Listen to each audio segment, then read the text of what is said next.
नमस्ते बच्चों, my self Jaiswal sir. हम पढ़ रहे हैं class 10th science chapter how do organisms reproduce. So we were at male reproductive system in last class. Now let us see what are the various organs in male reproductive systems. So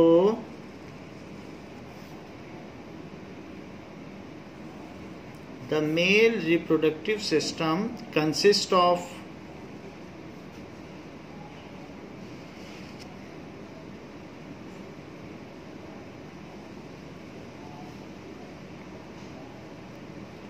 few reproductive organs.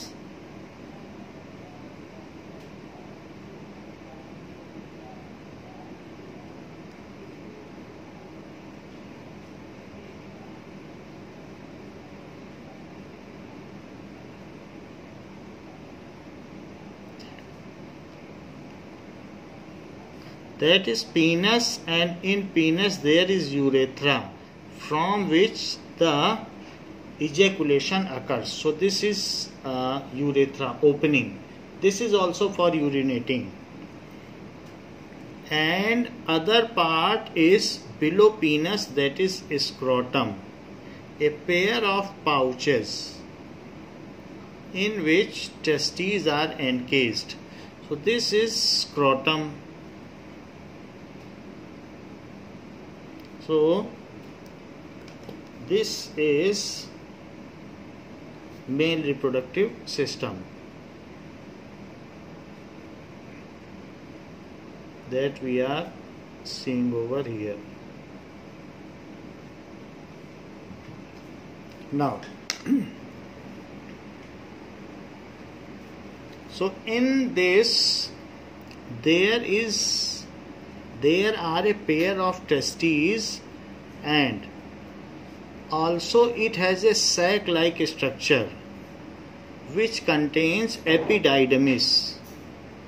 So there is also epididymis in which semen is encased, and a tubule like structure which is coming out of epididymis, that is vas deferens.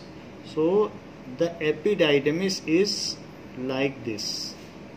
So it is attached to vas deferens. This is vas deferens, and in vas deferens this is testes, that this is epididymis. इसी में contained रहता है semen. The sperms are contained before ejaculation, and also a muscular organ that is called urinary bladder, where urine is collected. So this is urinary bladder, that is highly muscular organ in which urine is there. So ureter is coming to it. So this is the ureter which passes the urine from kidney to urinary bladder. And this one vas deferens, it is moving from here, and after getting coiled with this, so it is getting coiled with this, it comes back. यहाँ से ये फिर लौट आता है और फिर ये मूव करता है, तो यहाँ से इसके ऊपर से होके गया है और ये फिर लौट आया है. सो this is the vas deferens जो इसके ऊपर से आ गया है.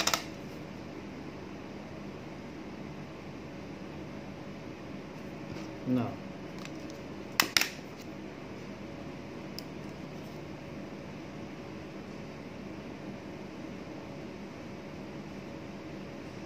like this. So it is moving from this portion and again coming back. This is, तो यहाँ से ये मुड़ के गया है और आ गया है. And after that it joins to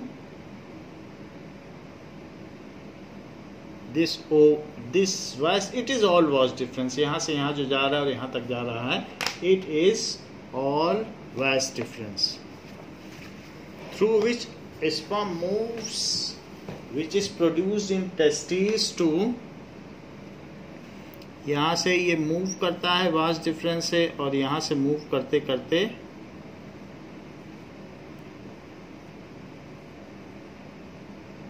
it is moving through this path, tubule, and this is the path of the sperm which is moving up to urethra, and at a force it is ejaculated.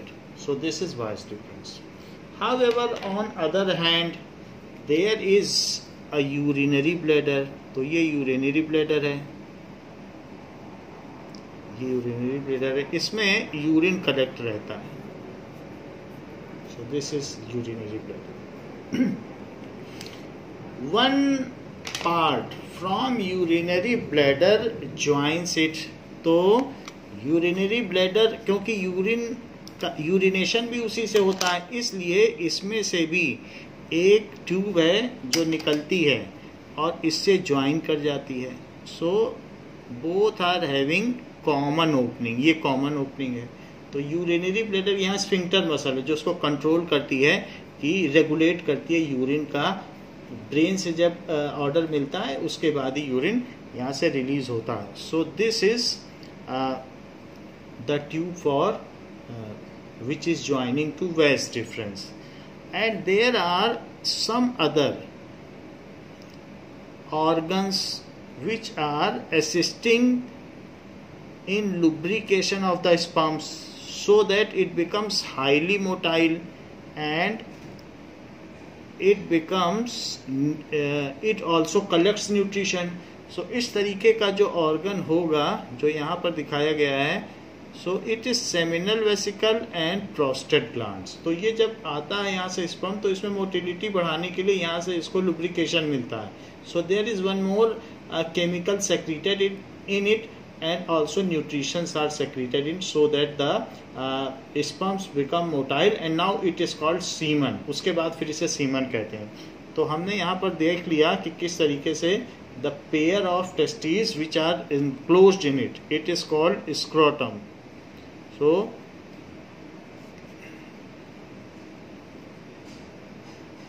it is a scrotum. This is urethra. So it is urethra. That is the opening through which it comes out. This is penis, and these are the pair of testes.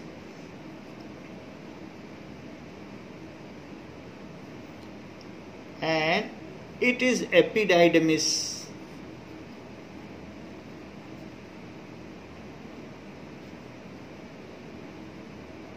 Epididymis. Next is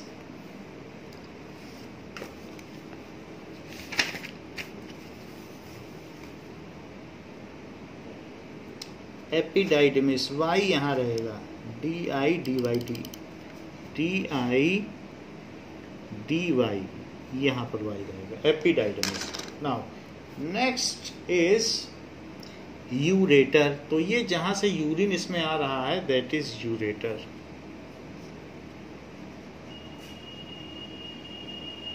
So urine comes from kidney and it falls in it. तो इस तरीके से वो इसमें urine इसमें आके गिर रहा है. This is urinary bladder.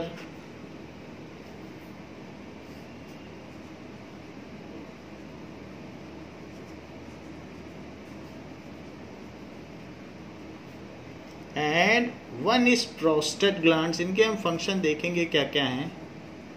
Prostate gland, and this is seminal vesicle. So ये प्रोस्टेट ग्लैंड्स का पेयर है, एंड इट इज सेमिनल. कभी कभी ये स्वॉलन अप हो जाती है, तो उसके बाद फिर यूरिन निकलने में, पास करने में परेशानी होती है, तो उसका ट्रीटमेंट होता है और सर्जरी होती है। कई बार ज़्यादा एज होने पे ऐसा होता है। And this is seminal vesicle, one more gland is there, इसी के नाम पे इसका नाम सीमन पड़ा है। तो seminal vesicle, vesicle is also a kind of sac, एक थैला है, उसे वेसिकल कहा गया। So we have seen all these things and there is a group of capillary which surround it. So जो कि a number of thousand of capillary which surround it. So इसके चारों तरफ नंबर ऑफ कैपिलरीज होती हैं जो कि उसमें ब्लड फिल हो जाता है, तो ये इरेक्टाइल हो जाता है। सो इस तरीके से देयर इज, यहाँ पर आप कह सकते हैं कि बहुत सारी कैपिलरीज होंगी ये चीज। सो this is shown well in the diagram given in book, कि किस तरीके से यहाँ पर बहुत सारी कैपिलरीज हैं जिसमें ब्लड फिल होने पर ये इरेक्टाइल हो जाता है and it is able to inseminate inside birth canal और वजीना। सो इस तरीके से ये इसका सारा ऑर्गन्स हैं जो भी रिप्रोडक्टिव सिस्टम का। Now it is male reproductive system.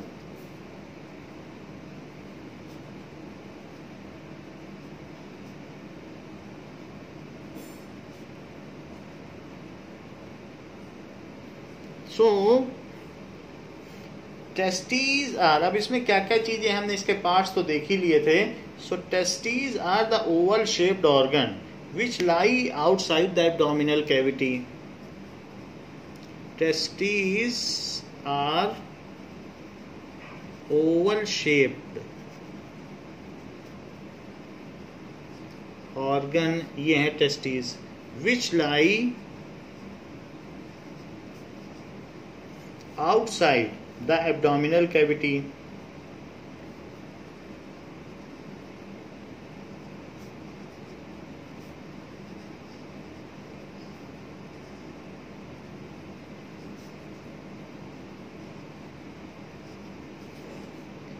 Of a man.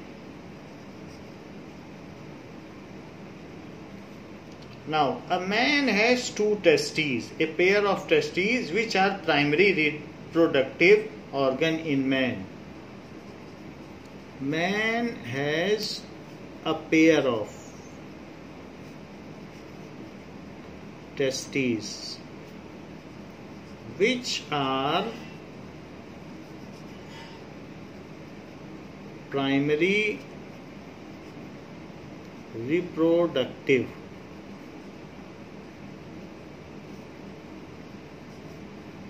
organ in males. The function of testes is to make the male sex cell. The function of testes क्या है?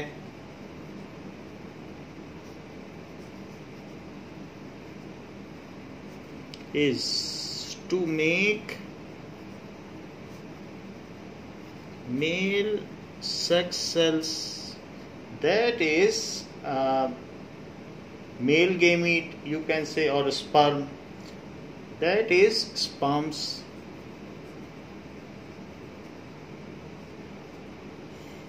And also to make the male sex hormone testosterone, जिससे कि secondary sexual features आते हैं। And also दोनों चीजें यही बनाता है। And also to make male sex hormone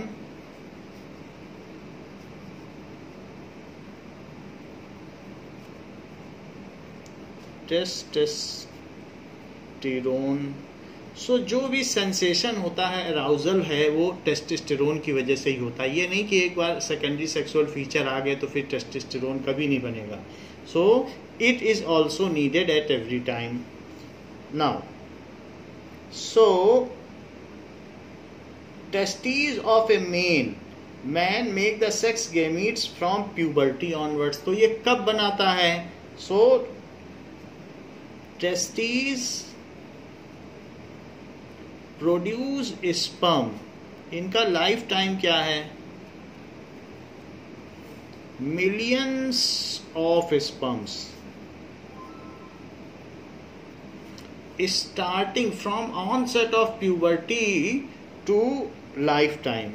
From onset of puberty to lifetime, that is called reproductive age of male. कि puberty से यहाँ तक बना सकता है, it is called reproductive age of male. जबकि फीमेल में ऐसा नहीं है, वो ऑनसेट ऑफ प्यूबर्टी से offset of menstrual cycle, that is called menarche to menopause. So female में menarche to menopause, that means 12 year से करीब 45 to 50 ईयर्स तक ही एग रिलीज होता है, तो वो उसकी रिप्रोडक्टिव एज है. जबकि मेल की रिप्रोडक्टिव एज तब तक है, उसकी डेथ तक है. The testes of a man lie in a small muscular pouch called scrotum. ये testes किसमें हैं? The testes of male lie in a small muscular pouch called scrotum.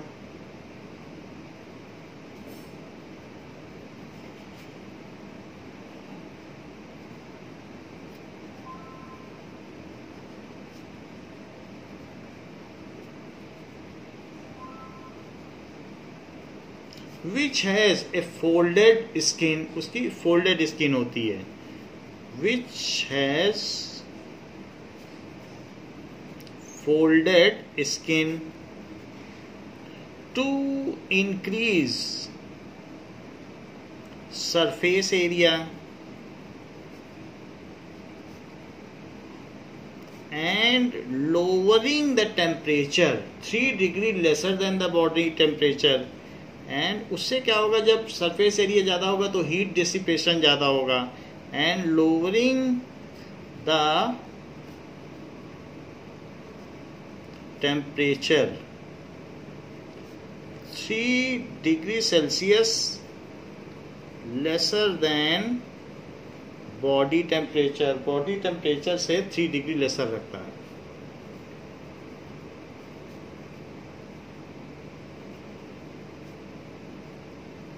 Which is ambient temperature for survival of sperm? Sperms cannot survive at body temperature. So इसलिए lower temperature पर उसको रखना जरूरी है. So as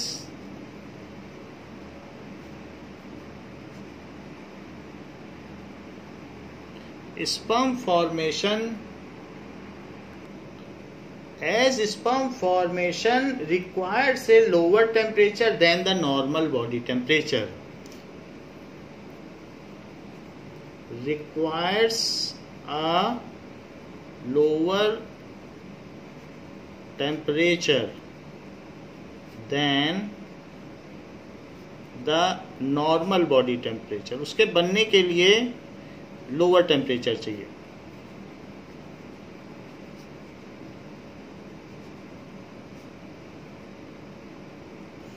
और इसलिए वो abdominal cavity से बाहर होता है. एब्डोमेन का मतलब होता है स्टमक, तो जहाँ पर डाइजेस्टिव सिस्टम है वो एब्डोमिनल कैविटी है, तो ये चीज़ बाहर रहती है, जिससे कि इसका टेम्परेचर सूटेबल हो स्पर्म्स के फॉर्मेशन के लिए.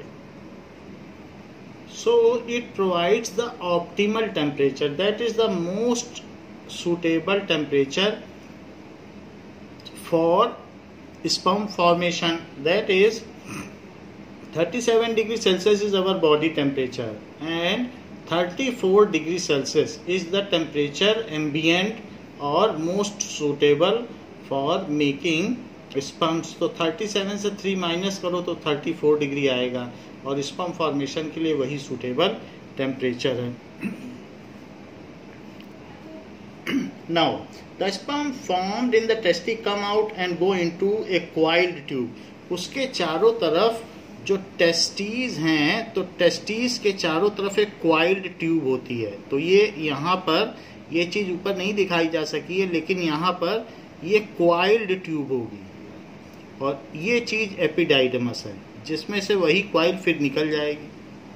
सो this is the coiled tube, जिसको एपिडाइडमिस कह रहे हैं। This is testes and this is epididymis. This is vas deferens. Vas deferens. So this is these are the various parts. Now deferens में S होगा. So now the sperm formed in testes come out and go into a coiled tube. Structure भी है, साथ में होता क्या क्या है ये भी हम देख रहे हैं. So the sperm formed in testes come out and get collected in a coiled tube, get collected in a coiled, ये coiled tube में कलेक्ट हो जाएगी, called epididymis.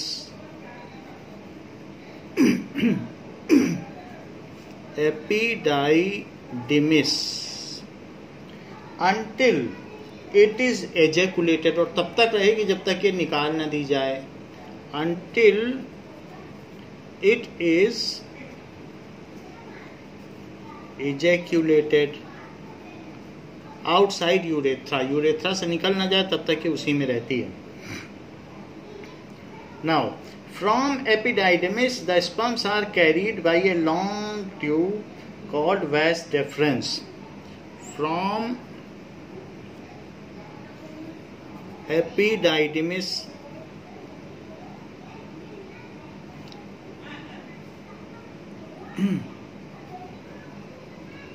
sperms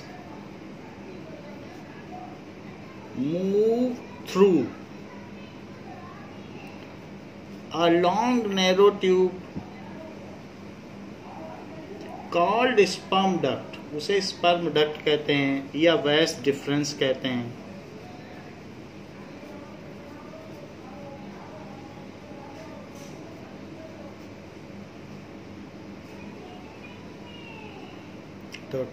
सो उससे होके चलती है, यानी यहाँ पर ये इकट्ठा हो जाएगी और ये क्वाइलिंग है, फिर इसके बाद ये स्पर्म डक्ट है जो कि vas deferens है, इससे होते हुए ये इसका रूट है, यहाँ आती है. Now which joins with another tube called urethra, जो कि एक अदर ट्यूब है, यहाँ से फिर ये यूरेथ्रा, जहाँ ये दोनों ज्वाइन कर गई उसके आगे अब ये यूरेथ्रा कही जाएगी. सो ये यूरेटर है, ये vas deferens है, मिल गई तो urethra. which joins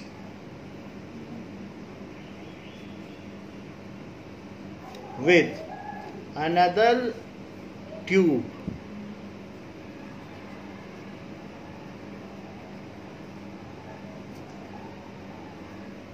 called urethra.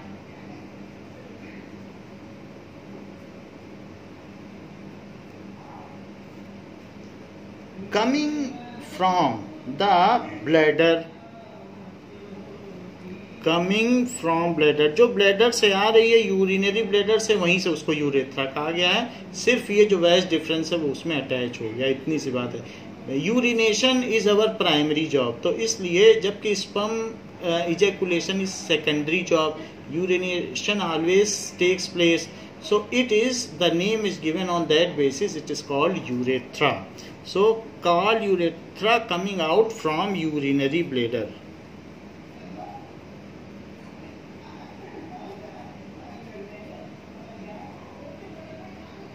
तो उसी में ये ज्वाइन हो जाती है।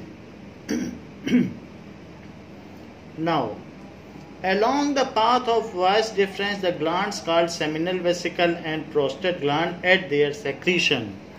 Along the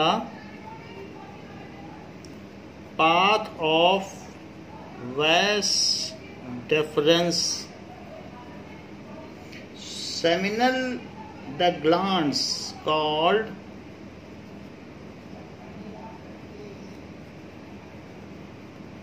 तो कुछ ग्लैंड्स इसमें अपना सेक्रीशन ऐड करती हैं, called seminal vesicle and prostate gland.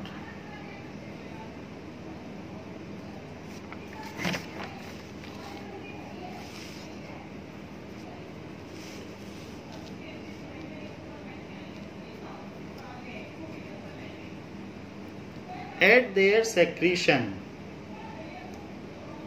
two sperms at their secretion, two sperms, so that the sperms are now in a liquid form. अब ये fluid हो जाता है, so that the sperms are in liquid form.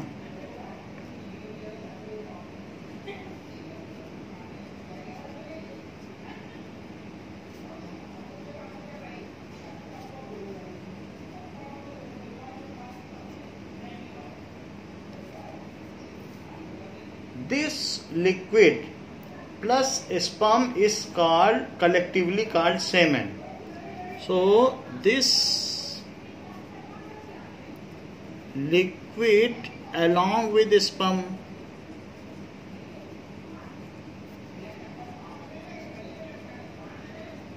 is called semen, which is thick liquid, viscous liquid, which is thick viscous liquid.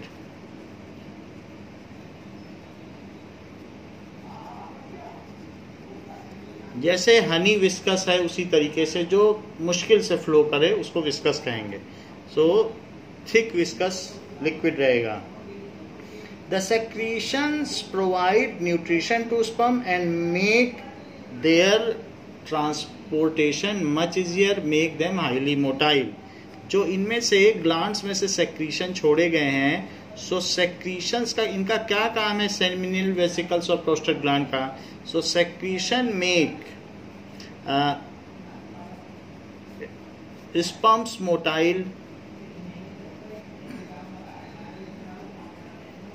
and add nutrition to it, जिससे कि वो थोड़े समय तक जो भी फीमेल रिप्रोडक्टिव ऑर्गन है या फेलोपियन ट्यूब में वो जीवित रह सकें, इसलिए उनको न्यूट्रिशन भी देता है। Add nutrition to it.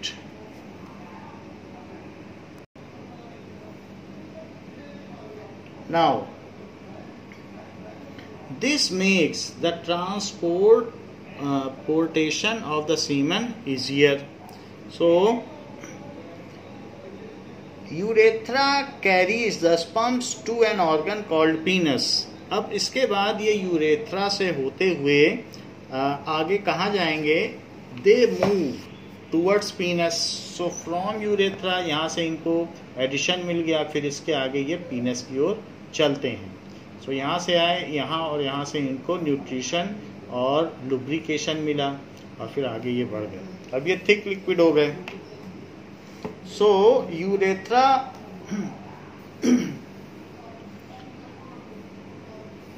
forms a common passage for sperms and urine. Urethra is a common passage. Male में कॉमन पैसेज होता है यूरिन के लिए और स्पर्म्स के लिए, दैट इज सीमेन के लिए, जबकि फीमेल में यूरिनेशन के लिए अलग है और उनकी बर्थ कैनाल अलग है। So common passage for sperms and urine.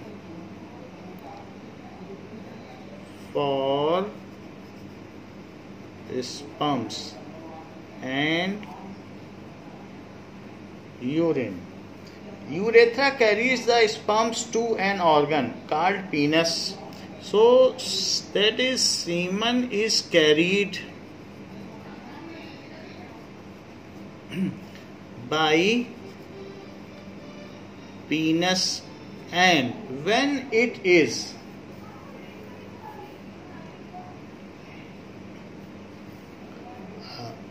so it carries by semen and is ejaculated when penis is erectile and ये ejaculate हो जाएगा and it is in female body in birth canal, that is vagina. It is inseminated into female body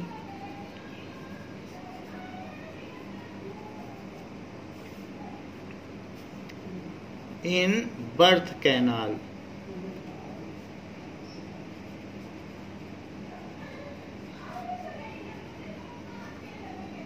फिर उसके बाद ये sperms आगे चलते हैं, आगे चल के ये ओवम से मिलते हैं, फिर इनका जाइगोट बनता है, फिर 8 फोल्ड डिवीज़न होगा, फिर एम्ब्रियो बनेगा, एम्ब्रियो का ट्रांसप्लांटेशन होगा, ट्रांसप्लांटेशन यूटेरस यानी बच्चेदानी में होगा, फिर उसको फीटस बनेगा, फिर बेबी बनेगा. तो ये सब आगे की चीज़ हैं, लेकिन इसका इतना ही काम है कि इसको पीनस को इरेक्टाइल होके इंसेमिनेशन करना और स्पर्म्स को अंदर डाल देना so that internal fertilisation occur. This is the reproductive system of male body is simpler than the female reproductive system. क्योंकि फीमेल को बच्चा कैरी करना भी होता है तो उसमें कई गायनिक कॉम्प्लिकेशंस भी आ जाते हैं, but male reproductive system is quite simpler. Now we will see the female reproductive system.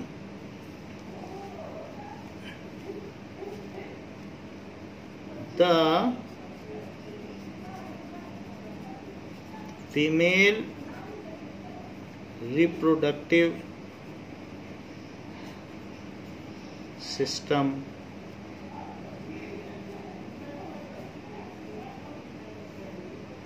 Female reproductive system consists of following organ.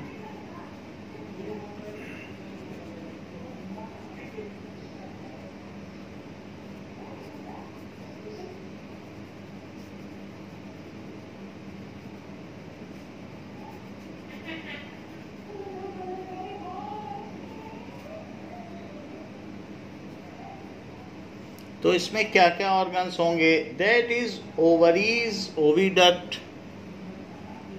Ovaries, oviduct, that is fallopian tube,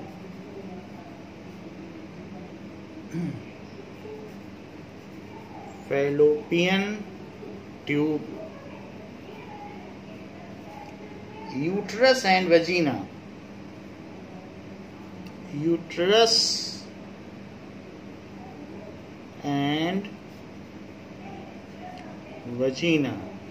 These are the various parts, reproductive parts of female body. So let us see the diagram of female reproductive system.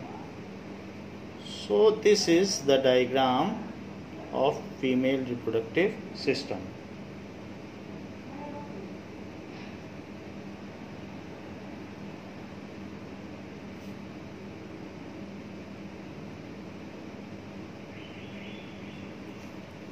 Like this, and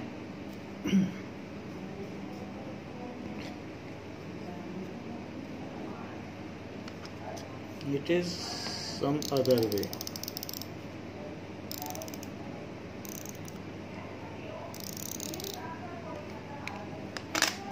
So it is like this, and this comes like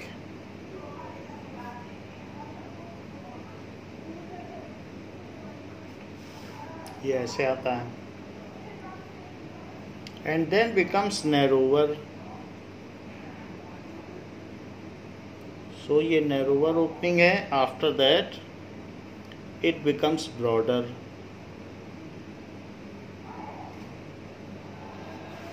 In this way. Now the ovary is attached at this portion. Ovary is attached at this portion.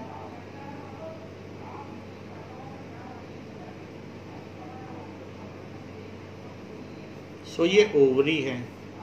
ऐसे ही यहाँ पर भी ovary attach होगी।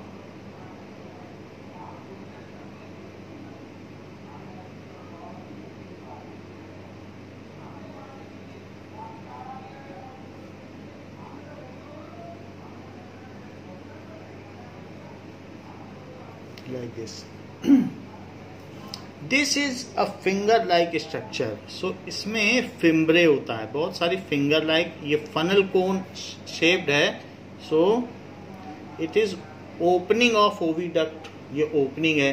तो जो भी इसमें बहुत सारे एग्स होते हैं, जो कि जब फीमेल बेबी का जन्म होता है तो ही ये एग्स हो जाते हैं, जबकि मेल में स्पर्म्स प्यूबर्टी के बाद में बनने शुरू होते हैं, जब और फीमेल में ये पहले से ही होते हैं जब उसका जन्म होता है। However they get develop after the follicle acid is secreted, that is at onset of puberty. Eggs लेकिन पहले से ही होते हैं।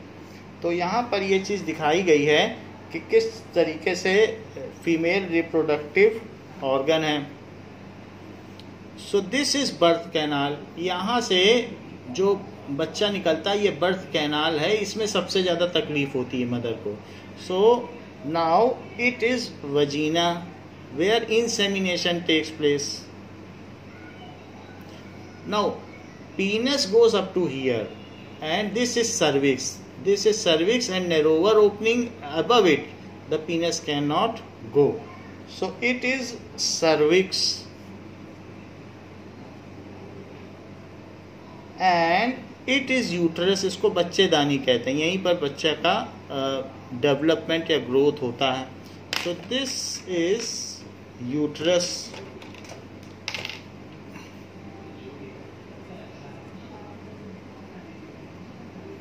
And it is ovary, the prime sex organ, reproductive organ, जिसको कि फीमेल गोनाड कहते हैं। जैसे टेस्टीज मेल गोनाड है तो पेयर ऑफ ओवरीज होती हैं, उसमें पेयर ऑफ टेस्टीज होती हैं, पेयर ऑफ ओवरी। एक है तो ओवरी, एक ओवरी ये और एक ओवरी ये हो गई। This is funnel of oviduct. Funnel है जिससे ये एग को कैच कर लेता है। Funnel of oviduct. ये इसमें ये फनल शेप्ड है क्योंकि इसीलिए इसको फनल कहते हैं। और इसमें ये जो फिंगर लाइक स्ट्रक्चर है इसको फिम्ब्रे कहेंगे। सो this is called fimbriae.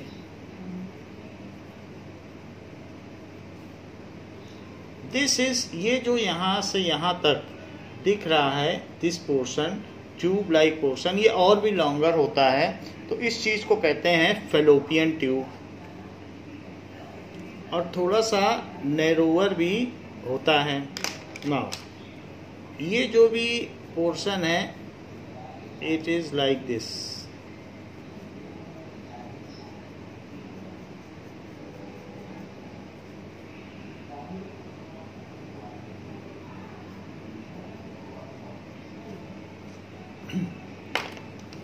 and it is fallopian tube और ओविडक्ट। फैलोपियन ट्यूब, क्योंकि ओवा इससे मूव करता है इसीलिए तो इसका नाम ओविडक्ट है। सो ओविडक्ट भी कह सकते हैं। ओविडक्ट, जैसे स्पर्म डक्ट किसको बोला था, जिसमें से स्पर्म मूव करता था वैस डिफरेंस को, तो एपिडाइडिमिस में कलेक्ट होता था, वैस डिफरेंस से मूव किया था तो उसको स्पर्म डक्ट कहा। अब ओवा एग इसमें से मूव करेगा तो इसे ओविडक्ट कहेंगे। जब एग इसमें मूव करेगा तो यहीं पर फर्टिलाइजेशन होता है फैलोपियन ट्यूब में। यहाँ फर्टिलाइजेशन कैसे होगा, जब स्पर्म्स इसके अंदर आएंगे देन दे मूव, इसमें कीमोट्रोपिज्म है, जिस ओर एग होगा वहीं सारे जाएंगे, उनको पता चल जाता है स्मेल से कि किधर एग है, और वहां जाके फर्टिलाइजेशन होगा सिर्फ एक स्पर्म का, जबकि मिलियंस ऑफ चलेंगे। और इसमें भी माइक्रोविली होती है, फिंगर लाइक स्ट्रक्चर, वो उसको गाइड करते जाएंगे, और जो सबसे फास्टेस्ट स्पर्म होगा मिलियंस में, वही जाकर के उसके साथ फ्यूजन करेगा और फर्टिलाइजेशन करेगा और जाइगोट बनाएगा। सिर्फ एक का ही होगा, बाकी सारे वेस्ट हो जाएंगे।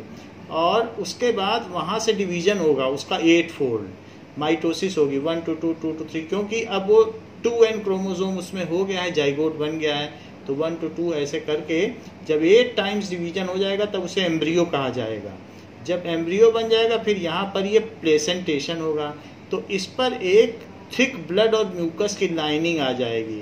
तो वो पहले से ही जब एग रिलीज होता है, एग रिलीज होने के साथ साथ यहाँ पर पहले से ही लाइनिंग होगी, और वो उसमें जाकर के ट्रांसप्लांट हो जाएगा। ट्रांसप्लांट होगा तो उसका नरिशमेंट होगा, फिर वो जो एम्ब्रियो है, एम्ब्रियो ही ट्रांसप्लांट होता है 8 फोल्ड डिवीजन के बाद जो एम्ब्रियो बनता है, फिर उसका नरिशमेंट होगा, फिर वो फीटस बनेगा। फीटस उसको कहते हैं जब 2 महीने के बाद बच्चा 2 महीने का ग्रोथ कर जाए फर्टिलाइजेशन के बाद, तो उसके बाद उसमें जेंडर डिटरमाइन किया जा सकता है, उसको फिर फीटस कहते हैं। फीटस बनेगा, फिर 9 मंथ्स के उस फीटस के बाद फिर धीरे धीरे बेबी बनने लगेगा, फिर वो बेबी हो जाएगा। तो इस तरीके से टोटल ग्रोथ होगी।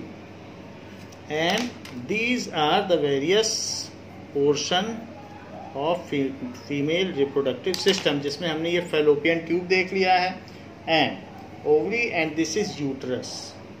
सो ये मस्कुलर पोर्शन है जहाँ पर बेबी डेवलप होता है। So we have seen various parts. The ovaries are oval shaped organ which are inside the abdominal cavity. तो ये बॉडी के अंदर होते हैं ओवल शेप्ड, ये है ओवरी, ये बहुत छोटा होता है। सो ओवरी आर, जितना बड़ा दिखाया गया है उतना बड़ा नहीं होता है, ये अबाउट 1 सेंटीमीटर लेंथियर होता है और 2 to 3 सेंटीमीटर थिक होता है, बस 2 to 3 mm थिक, उतना ही होता है। Ovaries are the oval shaped organ, oval shaped organ, और जब इसमें से एक ओवा रिलीज होगा तो जो प्रोजेस्टेरोन होगा वो दूसरा ओवा उस मंथ रिलीज नहीं करने देगा, और एक तरफ से एक ओवा रिलीज होगा तो फिर इधर से भी नहीं होगा, सिर्फ एक ही ओवा होगा, या इधर से हो जाए या एक इधर से, ovum, single ovum. So now ovaries are oval shaped organs which are inside the abdominal cavity, which are inside the abdominal cavity. तो फीमेल में रिप्रोडक्टिव ऑर्गन्स एब्डोमिनल कैविटी के अंदर होते हैं। Of A women near the kidney, of female near kidney. तो women ही माना जाए, बाकी दूसरे और क्रिएचर्स में क्या होगा वो तो हमें देखने पे पता चलेगा, बट फीमेल में यानी वुमेन में ऐसा होगा।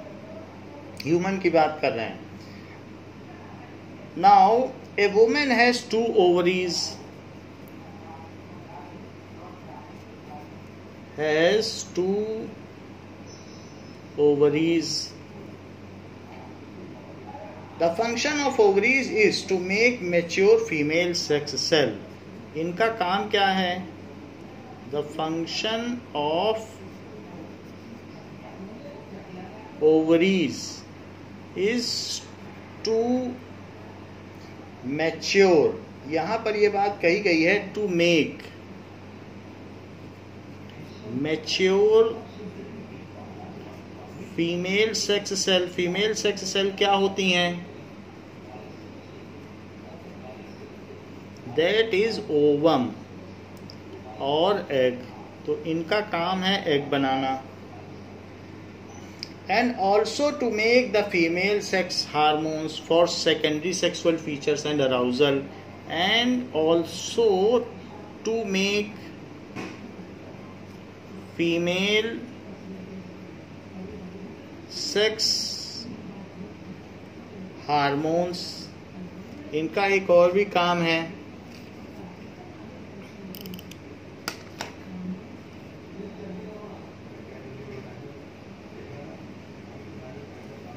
Hormones that is estrogen and progesterone, and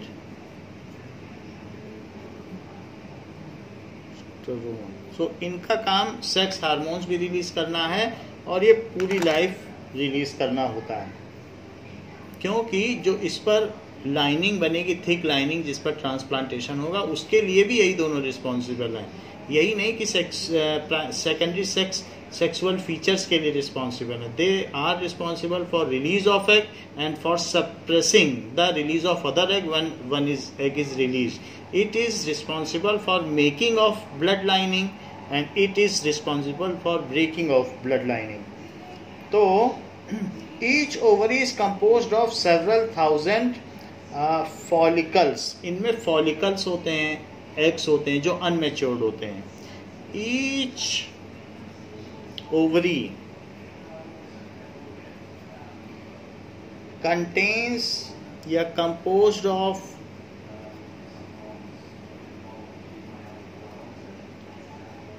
it is composed of several thousand follicles, several thousand follicles. उसमें बहुत सारे फॉलिकल्स हैं, लेकिन आप ये देखिए हर मंथ अगर एक रिलीज होगा और 12th ईयर से अगर मान लीजिए एट मोस्ट 50 ईयर्स तक भी एज है, क्योंकि उसके बाद क्या होगा कि यूट्रस की इसमें इतनी पकड़ नहीं रह जाती कि बच्चे को पकड़ सके, और इसलिए जो फीमेल की रिप्रोडक्टिव एज है वो टर्मिनेट हो जाती है 50 ईयर्स में, क्योंकि 4 kg का बच्चा होल्ड करके रखना, जब स्किन मस्कुलर स्ट्रेंथ वीक हो जाती है, तो इस वजह से फीमेल का जो ये रिप्रोडक्टिव ऑर्गन है ओवरी के गड़बड़ी होने की वजह से फिर मेंस्ट्रुअल साइकिल होना बंद हो जाता है।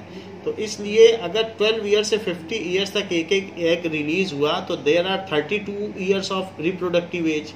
जबकि अगर मेल में हम देखें कोई 75 ईयर्स तक जिंदा रहता है तो 14 से 75 ईयर्स तक काफ़ी रिप्रोडक्टिव एज है, और हर इजेकुलेशन में मिलियंस ऑफ स्पर्म्स निकलते हैं, जबकि इसमें तो सिंगल एग निकलेगा। तो आप ये देख लीजिए 32 × 12 अगर आप ऐसा करेंगे, क्योंकि हर महीने एक निकलेगा तो एक साल में 12 एग ही निकलेंगे, और 12 × 32 ईयर्स एज है रिप्रोडक्टिव एज फीमेल की। 12 साल पे मीनार्की शुरू होती है, यानी मेंस्ट्रुअल साइकिल शुरू होता है, और 50 ईयर्स में मेंस्ट्रुअल साइकिल बंद हो जाता है। फिर उसके बाद कभी भी ब्लीडिंग नहीं होती है, उसके बाद कभी भी ये थिक लाइनिंग नहीं बनती। तो इसलिए टोटल 455 एग्स ही रिलीज होंगे। उनका आप मल्टीप्लाई करके देख लें, दैट इज 12 × 32, तो उसके अप्रॉक्सीमेट ही बैठेगा। सो उससे आपको पता चल जाएगा 32 × 12 करने से कि कितने एग रिलीज होंगे। 3 यानी 400 तक एग रिलीज होंगे। सो फिर भी इसमें सेवरल थाउजेंड फॉलिकल्स होते हैं, which are a kind of unripe eggs, जो कि क्या होते हैं, unripe eggs, and they were present at the birth of female baby. वो तभी से रहते हैं, which are present in ovary. तो प्रेजेंट रहते हैं, लेकिन वो राइप तभी होते हैं जब प्यूबर्टी आ जाती है। Present since birth of women, तो उस वुमेन के बर्थ के समय में ही भी वो रहते हैं। At puberty these follicles starts maturing and gate released. At puberty these follicles,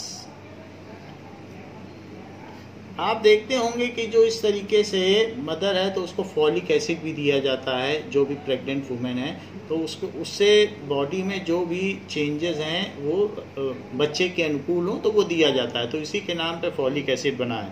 at puberty this follicles starts maturing.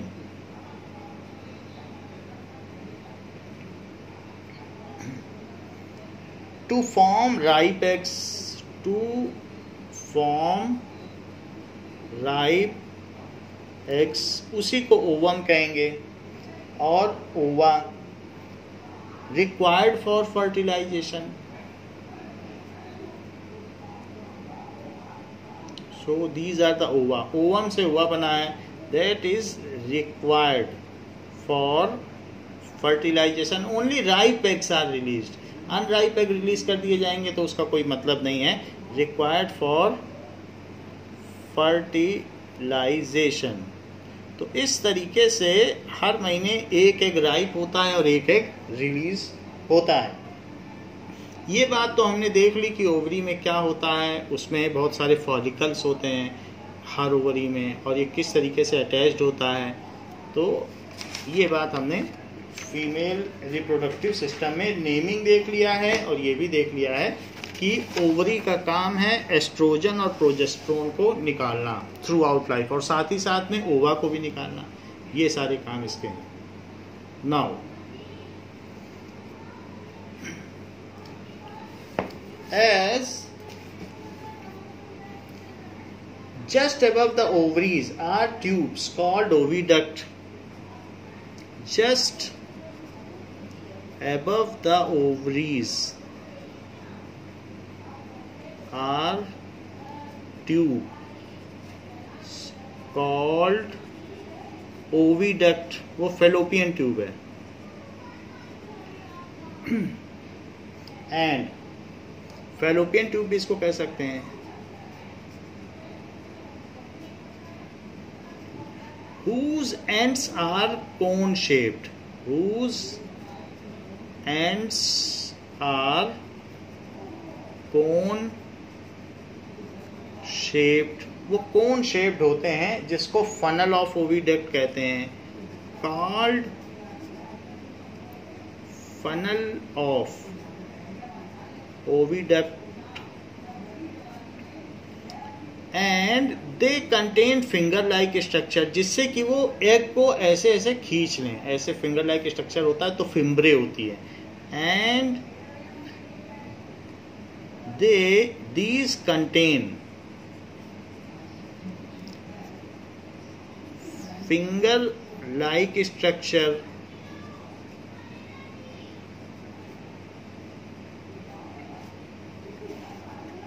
To collect released egg as soon as the egg is released they are there to collect it. तो ये तुरंत उसको collect कर लेते हैं. Now the ovum released by ovary goes into oviduct through funnel shaped ovary. The अब उसके बाद क्या होगा. The ovum, कोई भी एक ओवरी से एक ओवम निकलेगा. Released by any ovary.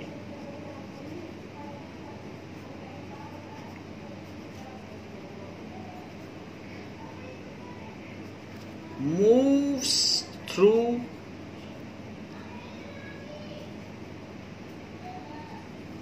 Oviduct.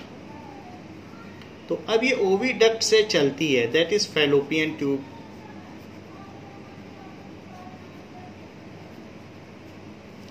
There it meets any sperm which is after insemination, whatever sperms are there, then they move towards egg.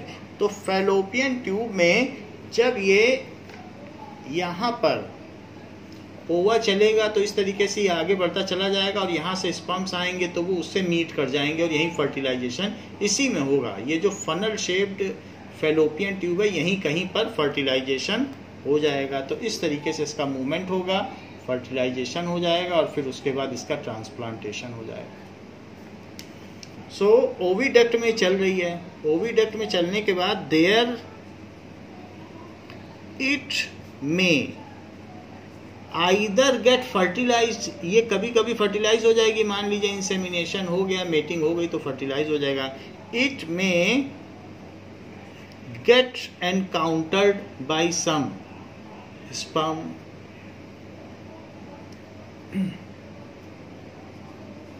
some sperm and get fertilized. वहां पर ये fertilise हो जाएगी. Now it is called zygote, क्योंकि sperm में भी N chromosome से और ओवा में भी एन क्रोमोसोम से, तो दो मिल गए तो जाइगोट बन गया. नाउ इट इज कॉल्ड, जो फर्टिलाइज्ड एग है तो it is called zygote. Zygote क्या है? Fertilised egg.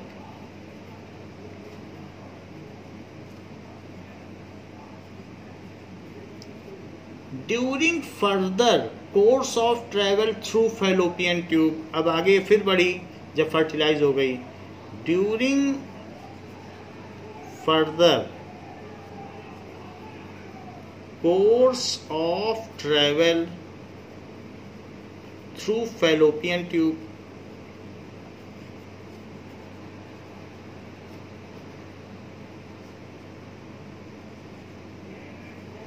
It divides 8 folds mitotically. 8 बार इसका डिवीजन होता है और हर बार रेप्लिकेशन, हर बार डिवीजन, ऐसा होता है. तो इट डिवाइड्स. हमारी बॉडी में भी तो प्यूबर्टी से पहले सब सारे सेल माइटोटिकली डिवाइड होते हैं. जब प्यूबर्टी होती है उसके बाद ही तो मियोसिस हमारी बॉडी में होती है. जो हमारे स्पेशल लीनेज हैं, जो रिप्रोडक्टिव गोनाड्स हैं, उनमें फिर मियोसिस होती है. उसके पहले तो पूरी बॉडी में जितने भी बॉडी सेल्स हैं, ऑटो सेल्स हैं या स्टेम सेल्स हैं, उन सब में तो माइटोसिस ही होती है. So it divides 8 fold mitotically, क्योंकि ये जो फर्टिलाइज्ड एग है यही फर्स्ट बेबी है, यही हम थे, हमारा पहला सेल था. हम जो बने थे तो सबसे पहले जो फर्टिलाइज एग हुआ तो हम इस दुनिया में आए. सो 8 fold माइटोटिकली ऐसा होता है. It is now called embryo. आप करते जाएं 1 से 2 से 4, 4 से 8, डबल होता जाएगा. 8 बार कर लें. 8 to 16, 16 to 32, 32 से 64, 64 से 128. जब 8 हो जाए तो रुक जाए. 1 2 3 4 5 6 7 8 इस तरीके से होता है. Now it is called embryo. एक बार डिवाइड, 2 बार, 3 बार, 4 बार, 5 बार, 6 बार, 7 बार, एक बार और होगा. 8 fold डिवीजन होना है. तो अभी तो 7 बार ही हुआ है. फिर उसके बाद 256 तक जाएगा. 256 तक चलाएगा. Now it is called embryo. Embryo हो जाएगा. Embryo moves. एम्ब्रियो कहां पर मूव करेगा?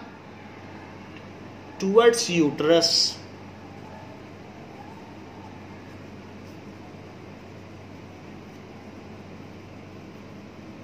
Towards uterus and get transplanted. वहां पर ये ट्रांसप्लांट हो जाएगा. Transplanted to thick blood and mucus lining. Thick, तो उसमें thick blood and mucus lining होती, उसमें ये ट्रांसप्लांट हो जाएगा.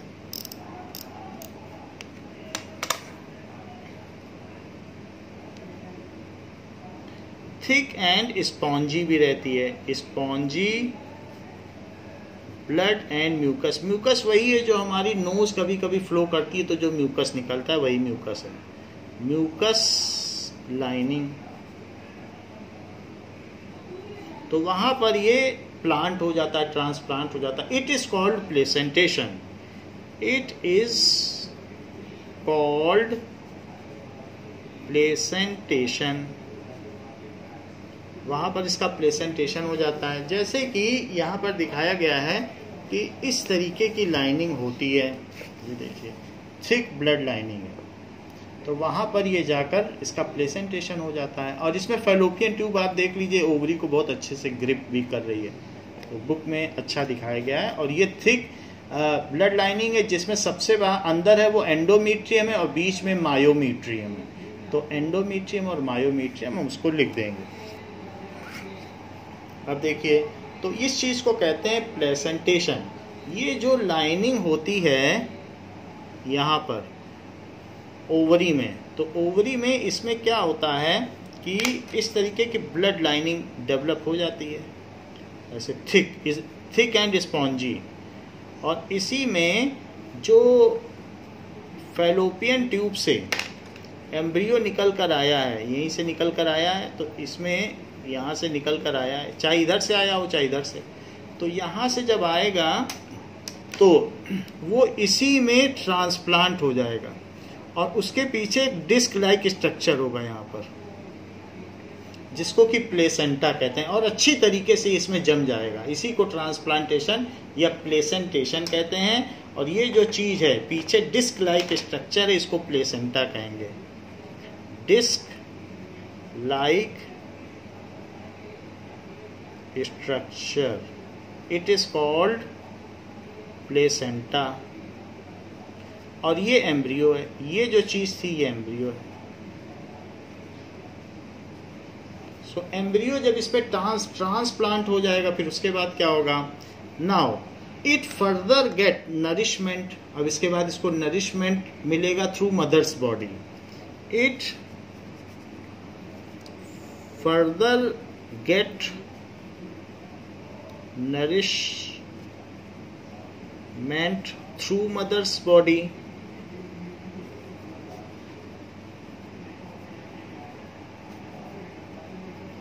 क्योंकि ये फ्यूचर बेबी है तो उसकी मदर की बॉडी से ये लेगा। It also excretes all its waste to the blood linings. इसी में ब्लड लाइनिंग्स हैं तो पीछे की ओर, और there are a lot of blood linings, तो वो इससे कलेक्ट कर लेंगे। It also releases its waste to mother's body, जो भी ये डेवलप हो रहा है, रिलीजेस या एक्सक्रीट्स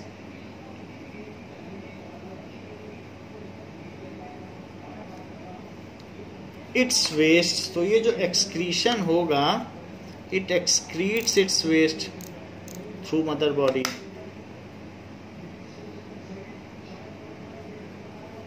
इट्स न्यूट्रिशन भी वहीं से लेगा और एक्सक्रीट भी करेगा थ्रू मदर्स बॉडी। इसको ब्लड से न्यूट्रिशन मिलेगा। After 2 months of fertilization, now there is gender developed within the developing offspring. After 2 months, embryo तो एक हफ्ते में ही बन जाता है। आफ्टर 2 months ऑफ फर्टिलाइजेशन, निषेचन के 2 महीने बाद fertilisation, the gender of body baby can be detected, determined. Gender of baby कि वो मेल है कि फीमेल है, baby can B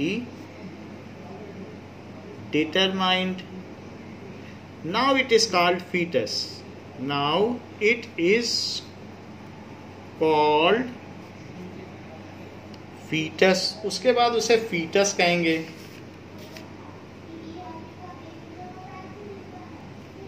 so female foetus भी होता है और मेल फीटस होता है। फीमेल फीटस में कहते हैं फीमेल फीटिसाइड कर दिया, कन्या भ्रूण हत्या कर दी, तो उसमें फिर जुर्माना लगता है और सजा भी होती है। Now it is called fetus. 2 महीने के बाद ये फीटस हो गया। Fetus further develops as baby after 9 months of fertilisation. So that is gestation period. So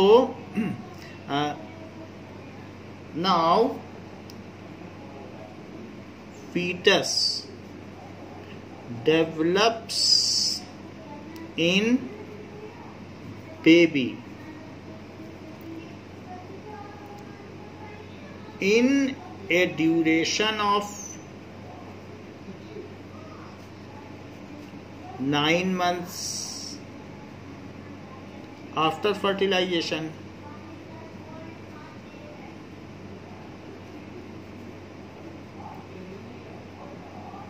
So the duration up to which the baby is kept in mother's womb is called gestation period. So this is called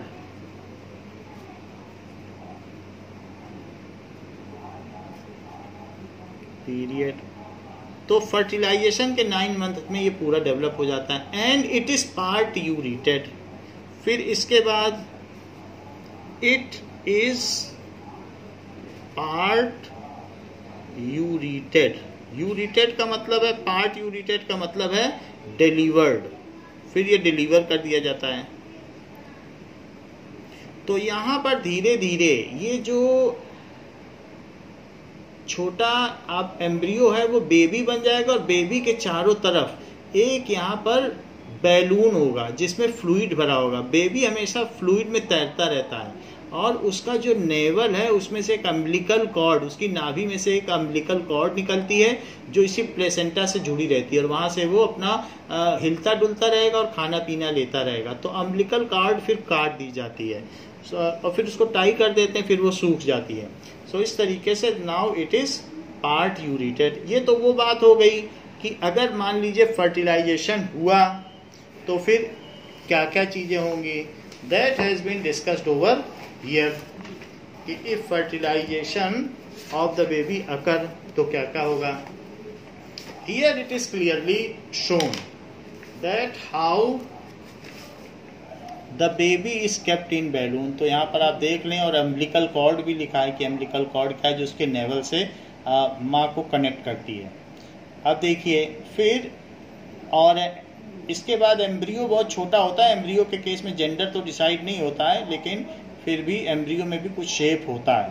तो अब ये देखिए हमारा embryo, bird का embryo, lizard का embryo सबका एक जैसे ही होता है, जिससे ये भी पता चलता है कि हम लोग सेम कहीं ना कहीं से हम लोग का इवोल्यूशन का रूट सेम ही है. एम्ब्रियो सबका सेम है, इसी से पता चलता है हम लोग किसी एक कॉमन फोर फादर से इवॉल्व हुए हैं. अब इसके बाद देखिए धीरे धीरे ये बेबी बन रहा है. Embryo grows and develops inside mother वॉर्म एंड नाउ ये फीटस हो गया और अम्बिलिकल कॉर्ड भी दिख रही है. फिर now it is a complete baby जो कि अभी बिल्कुल जस्ट डिलीवर हुआ है, तो उसमें ये दिखाया गया. और अम्बिलिकल कॉर्ड इसकी है वो हो सकता है कट कर दी गई हो या नहीं कट की होगी. तो now it has been shown what is embryo and what is fetus. तो फीटस है तो उसमें दिखाया गया है, बैलून भी दिखाया गया है कि बेबी कैसे बैलून में फ्लोट कर रहा है. So in this way the things occur. However again there is a question remains, if the fertilization does not occur then what will happen. This part we will cover in next video कि अगर मान लीजिए निषेचन नहीं होता है, fertilisation नहीं होता है, तो ऐसे केस में उस एग का क्या होगा और उस लाइनिंग का क्या होगा जो कि डेवलप की गई है. क्योंकि यहाँ पर ये लाइनिंग डेवलप की गई है इसका स्वागत करने के लिए एम्ब्रियो का. लेकिन अगर मान लीजिए ये एग विदाउट फर्टिलाइजेशन यहाँ आ गया तो ऐसे केस में क्या किया जाएगा. So this question we will discuss in next class. Thank you बच्चों.